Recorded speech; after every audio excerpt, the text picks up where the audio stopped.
नमस्कार प्रियजनों। भगवान श्री कृष्ण बोले, मार्गशीर्ष माह के कृष्ण पक्ष में आने वाले इस एकादशी को उत्पन्ना एकादशी के नाम से जाना जाता है।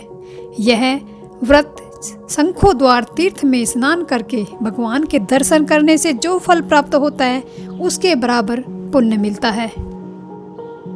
ऐसा माना जाता है कि उत्पन्ना एकादशी की महिमा 1000 गायों के दान करने से भी अधिक है। उत्पन्ना एकादशी का व्रत करने वाले लोग देवताओं की त्रिमूर्ति भगवान ब्रह्मा, भगवान विष्णु और भगवान महेश को भी प्रसन्न करते हैं। इसके अलावा विष्णु भगवान की और देवी एकादशी की विशेष पूजा इस दिन की जाती है।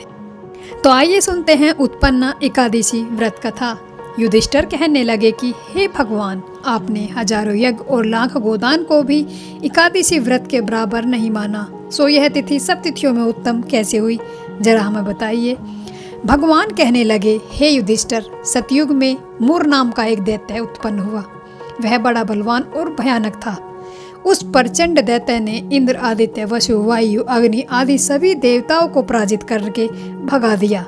तब इंद्र सहित सभी देवताओं ने भयभीत होकर भगवान शिव के साथ से सारा वृतांत कहा और बोले, हे कैलाशपति, मूर दैत्य से भयभीत होकर सब देवता मृत्यु लोक में फिर रहे हैं। तब भगवान शिव ने कहा, हे देवताओं, तीनों लोकों के स्वामी, भक्तों के दुखों को नाश करने वाले भगवान विष्णु की शरण में जाओ, वे ही तुम्हारी दुखों को दूर कर सकते हैं। शिव जी के ऐसे वचन सुनकर सभी देवता क्षीर सागर में पहुँचे। वहाँ भगवान को शयन करते देख हाथ जोड़कर उनकी स्तुति करने लगे। हे भगवान, देवताओं द्वारा स्तुति करने योग्य प्रभु, आपको बारंबार नमस्कार। देवताओं की रक्षा करने वाले मधुसूदन, आपको हमारा नमस्कार। आप हमारी रक्षा करें। दैत्य से भयभीत होकर हम सब आपकी शरण में आए हैं। आप इस संसार के कर्ता, माता पिता, उत्पत्ति और पालन करने के संहार करने वाले हैं। आपको शांति प्रदान करने वाले हैं। आकाश और पाताल भी आप ही के हैं। आपके पितामह ब्रह्मा, सूर्य, चंद्र, अग्नि, सामग्री, होम, आहुति, मंत्र, तंत्र, जप, यज्ञमान, यज्ञ, कर्ता, कर्म, भोक्ता भी आप ही हैं।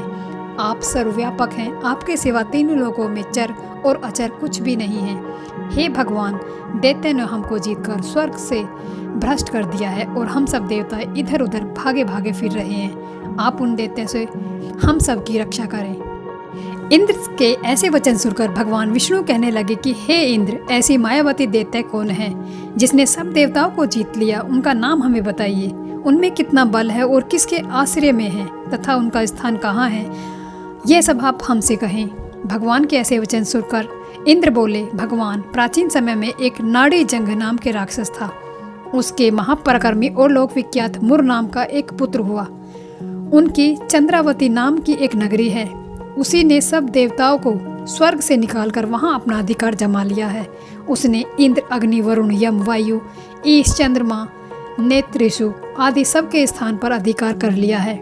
सूर्य बनकर स्वयं ही प्रकाश करते हैं, स्वयं ही मेघ बन बैठते हैं और स्वयं ही अजय हैं। हे असुर निकनंदन, उस दुष्ट को मारकर देवताओं को अजय बनाए। यह वचन सुनकर भगवान ने कहा, हे देवताओं, मैं शीघ्र ही उसका संहार करूंगा। तुम चंद्रावती नगरी जाओ। इस प्रकार कहकर भगवान सहित सभी देवताओं ने चंद्रावती नगर की ओर प्रस्थान कर लिया। उस समय जब दैत्य मूर सेना सहित युद्ध भूमि में गरज रहा था, उनकी भयानक गर्जना सुनकर सभी देवता चारों दिशाओं में भागने लगे। जब स्वयं भगवान रणभूमि में आए तो दैत्य उन पर भी अस्त्र शस्त्र लेकर दौड़ पड़े। भगवान ने उन्हें सर्प के समान अपने बाणों से बींध डाला। बहुत से दैत्य मारे गए, केवल मूर बचा रहा। वह अविचल भाव से भगवान के साथ युद्ध करता रहा। भगवान जो भी तीक्ष्ण बाण चलाते वह उनको पुष्प की तरह सिद्ध कर देता। उसका शरीर छिन्न भिन्न हो गया, किंतु वह लगातार युद्ध करता रहा। दोनों के बीच मल्ल युद्ध ही भी हुआ। 10,000 वर्ष तक उनका यह युद्ध चलता रहा, किंतु मूर नहीं मरा।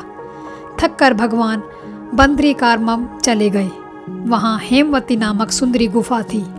उनकी विश्राम करने के लिए भगवान उनके अंदर प्रवेश कर रहे थे। यह गुफा 12 योजन लंबी थी और उसे एक ही द्वार था। विष्णु भगवान वहाँ योग निद्रा में गोद में सो रहे थे। मूर भी पीछे पीछे आ गए और भगवान को सोया देखकर मारने को उद्यत हुआ। तभी भगवान के शरीर में उज्जवल क्रांतिमय रूप वाली देवी प्रकट हुई। देवी ने राक्षस मुर को ललकारा, युद्ध किया और उसे तत्काल मौत के घाट उतार दिया। श्री हरि जब योग निद्रा की गोद से उठे तो सब बातों को जानकर उस देवी से कहा कि आपका जन्म इस एकादशी के दिन हुआ है, अतः आप उत्पन्ना एकादशी के नाम से पूजित होंगी। आपके भक्त वही होंगे जो मेरे भक्त हैं। जय श्री हरि।